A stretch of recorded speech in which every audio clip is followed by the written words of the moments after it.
اس کا 6واں باب اور اس کی پہلی آیت سے آخری یعنی 22ویں آیت تک۔ جب روئے زمین پر آدمی بہت بڑھنے لگے اور ان کے بیٹیاں پیدا ہوئیں تو خدا کے بیٹوں نے آدمی کی بیٹیوں کو دیکھا کہ وہ خوبصورت ہیں اور جن کو انہوں نے چنا ان سے بیاہ کر لیا۔ تب خداوند نے کہا کہ میری روح انسان کے ساتھ ہمیشہ مزاحمت نہ کرتی رہے گی، کیونکہ وہ بھی تو بشر ہے، تو بھی اس کی عمر 120 برس کی ہوگی۔ ان دنوں میں زمین پر جبار تھے، اور بعد میں جب خدا کے بیٹے انسان کی بیٹیوں کے پاس گئے تو ان کے لیے ان سے اولاد ہوئی۔ یہی قدیم زمانے کے سورما ہیں جو بڑے نامور ہوئے ہیں۔ اور خداوند نے دیکھا کہ زمین پر انسان کی بدی بہت بڑھ گئی اور اس کے دل کے تصور اور خیال سدا برے ہی ہوتے ہیں۔ تب خداوند زمین پر انسان کو پیدا کرنے سے ملول ہوا اور دل میں غم کیا، اور خداوند نے کہا کہ میں انسان کو جسے میں نے پیدا کیا روح زمین پر سے مٹا ڈالوں گا، انسان سے لے کر حیوان اور رینگنے والے جاندار اور ہوا کے پرندوں تک، کیونکہ میں ان کے بنانے سے ملول ہوں۔ مگر نوح خداوند کی نظر میں مقبول ہوا۔ نوح کا نسب نامہ یہ ہے۔ نوح مرد راست باز اور اپنے زمانے کے لوگوں میں بے عیب تھا، اور نوح خدا کے ساتھ ساتھ چلتا رہا، اور اس سے 3 بیٹے سم، حام اور یافت پیدا ہوئے۔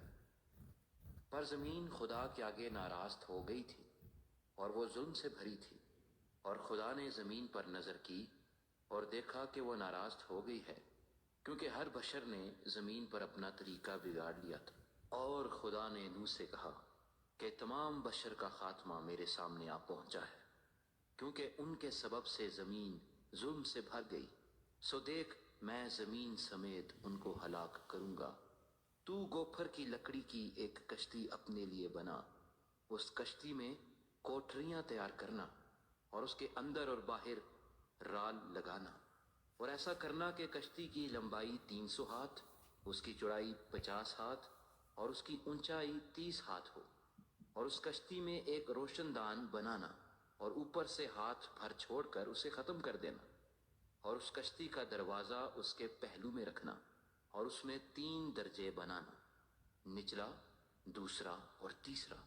اور دیکھ میں خود زمین پر پانی کا طوفان لانے والا ہوں، تاکہ ہر بشر کو جس میں زندگی کا دم ہے دنیا سے ہلاک کر ڈالوں، اور سب جو زمین پر ہیں مر جائیں گے۔ پر تیرے ساتھ میں اپنا عہد قائم کروں گا، اور تو کشتی میں جانا، تو اور تیرے ساتھ تیرے بیٹے اور تیری بیوی اور تیرے بیٹوں کی بیویاں، اور جانوروں کی ہر قسم میں سے 2 اپنے ساتھ کشتی میں لے لینا، کہ وہ تیرے ساتھ جیتے بچیں۔ وہ نر و مادہ ہوں، اور پرندوں کی ہر قسم میں سے، اور چرندوں کی ہر قسم میں سے، اور زمین پر رینگنے والوں کی ہر قسم میں سے 2 تیرے پاس آئیں، تاکہ وہ جیتے بچیں۔ اور تو ہر طرح کی کھانے کی چیز لے کر اپنے پاس جمع کر لینا، کیونکہ یہی تیرے اور ان کے کھانے کو ہوگا۔ اور نوح نے یوں ہی کیا، جیسا خدا نے اسے حکم دیا تھا، ویسا ہی عمل کیا۔